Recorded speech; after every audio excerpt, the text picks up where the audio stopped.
Benvenuti sul canale YouTube Demullico 5, dove la seconda mano non può essere peggiore della prima.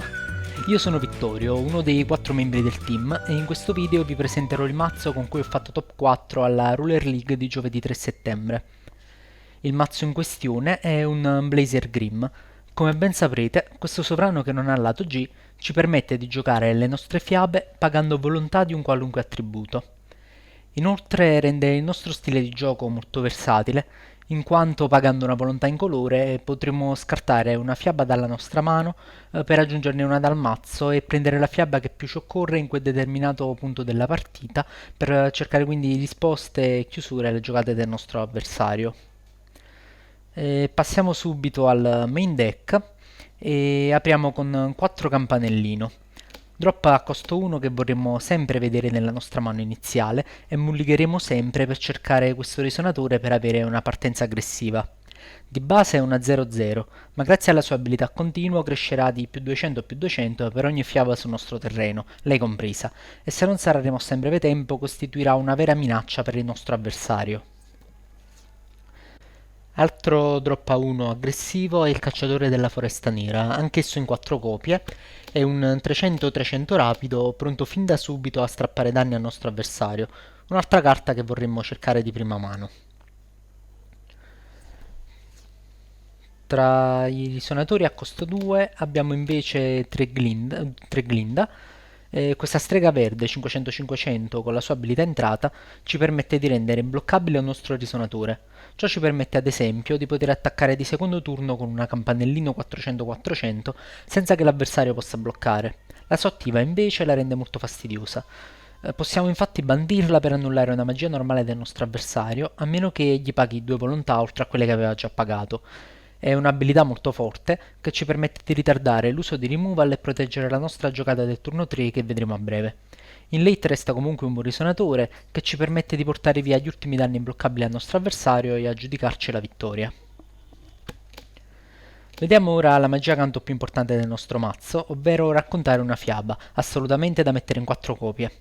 Questa carta, al costo di 3 volontà, delle quali una luce, ci permette di aggiungere un risonatore fiaba dal deck alla nostra mano, e se il nostro sovrano è come in questo caso Grimm, possiamo giocarla direttamente sul terreno, e ciò innescherà comunque la sua abilità entrata. Vorremmo sempre giocare questa carta di terzo turno per poter mettere in campo un pifferaio magico che renderà la vita molto difficile al nostro avversario. Ecco i 4 pifferei magici, che sono la chiusura principale del nostro mazzo, e a costo 5 abbiamo un 1000-1000 che all'entrata sposterà un risonatore del nostro avversario e farà lo stesso ogni qualvolta attaccherà.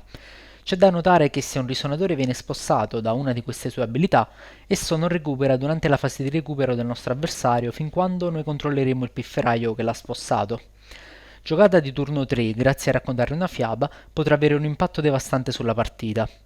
Se presente in più copie sul terreno, allora la vittoria è quasi assicurata al 100%. È una carta che il nostro avversario dovrà sempre rimuoverci se non vuole vedere la sua vita terminare in pochi turni. E ora che abbiamo dato un'occhiata alle minacce principali, possiamo vedere alcune utility. 4 stregatti rappresentano il motore principale di ogni mazzo Grimm, grazie al suo costo bassissimo di una volontà che ci darà in campo una 0200 inversariabile che si presenta come un eccellente bloccante che tornerà nel mazzo qualora venisse mandato al cimitero. Come se non bastasse, all'entrata ci permette di pescare 2 nuove carte e rimetterne una dalla nostra mano in cima al mazzo. È una carta molto importante che saremo sempre contenti di giocare, in quanto ci permetterà di cercare chiusure e risposte alle minacce avversarie. Molto spesso vorremmo cercare lui in late game con l'abilità del nostro sovrano per riuscire a pescare uno sparo con cui chiudere la partita.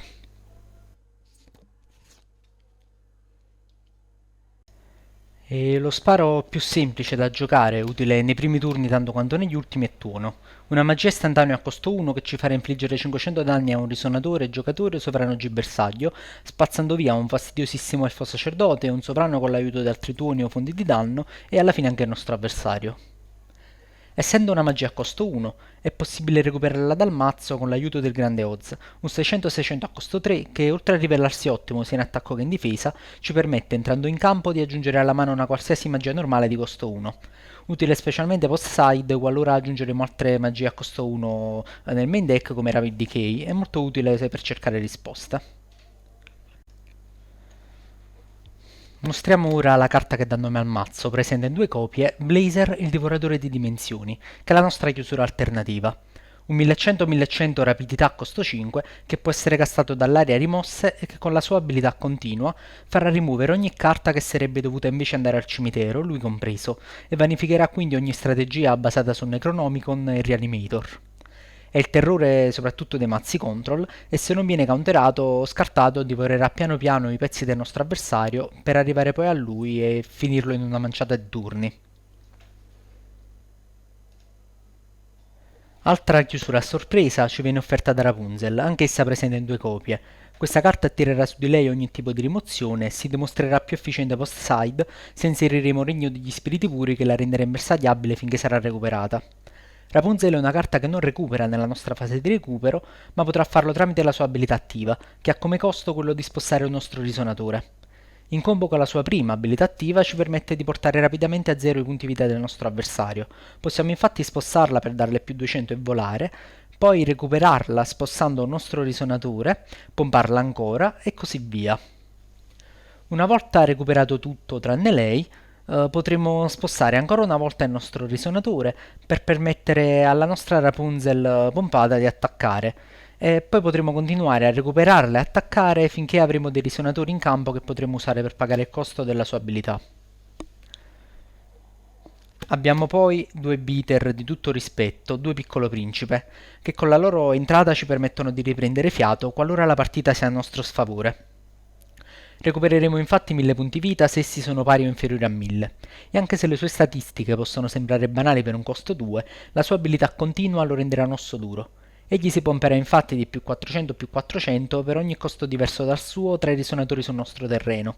Se avremo per esempio 3 risonatori a costo 5 e 2 risonatori a costo 3, il nostro principe otterrà più 800 più 800 portando i suoi valori di battaglia a 1000-1000. Poi abbiamo due separare il cielo e la terra, che infliggerà 300 danni a ogni giocatore per ogni pietra non base che gli controlla, lasciandoci fare quegli ultimi danni utili per portare a casa la partita. Un Etna, la regina delle nevi, che in late sfrutterà le nostre pietre per spostare un gran numero di risonatori avversari con la sua entrata, che non recupereranno fino a quando controlleremo lei. Inoltre, se dovesse infliggere dei danni al nostro avversario, questi scarterà una carta dalla sua mano e noi ridurremo le sue risorse. Poi abbiamo un Grimm Vendicatore delle Fiabe, un 500-500 a costo 2 che entrerà sul terreno per rimuovere dal gioco un risonatore oscurità avversario oppure regalare più 200 a un nostro risonatore non oscurità. Ha anche un'abilità risveglio che però richiede Lumia come sovrano e quindi non potremo utilizzarla. Come ultima carta del mazzo troviamo Duello della Verità, un istantaneo dai molteplici usi che ci permette di far fuori un pezzo al nostro avversario facendolo combattere con il nostro risonatore. Spesso verrà usato per rispondere ad una Carmilla che tenta di spaccare il nostro pifferaio o la nostra campanellino e potrà servire anche da spacchino per alcuni sovrani, utilizzando ovviamente Blazer e pifferaio, anche campanellino pompata. Il mazzo delle pietre invece presenta 4 pietre luce fuoco, che ci permetteranno di giocare ogni magia presente nei nostri main e side deck. Poi abbiamo 6 pietre fuoco, 2 delle quali volendo possiamo sostituirle con un Almerius e una Cappuccetto Vera Pietra per poter potenziare i nostri risonatori e dar loro volare per poter aggrare ancora di più. Ebbene, questo è tutto per questa deck profile, è tutto. Se siete interessati alla side oppure a dei consigli su come giocarlo, o per quanto possa essere uno scarsone, provo a darvi una risposta soddisfacente. Un saluto a tutti, lasciate un mi piace e iscrivetevi al canale che vi aspetteranno molti altri video come partite amichevoli, card touch e altre deck profile. Spero il video vi sia piaciuto e alla prossima.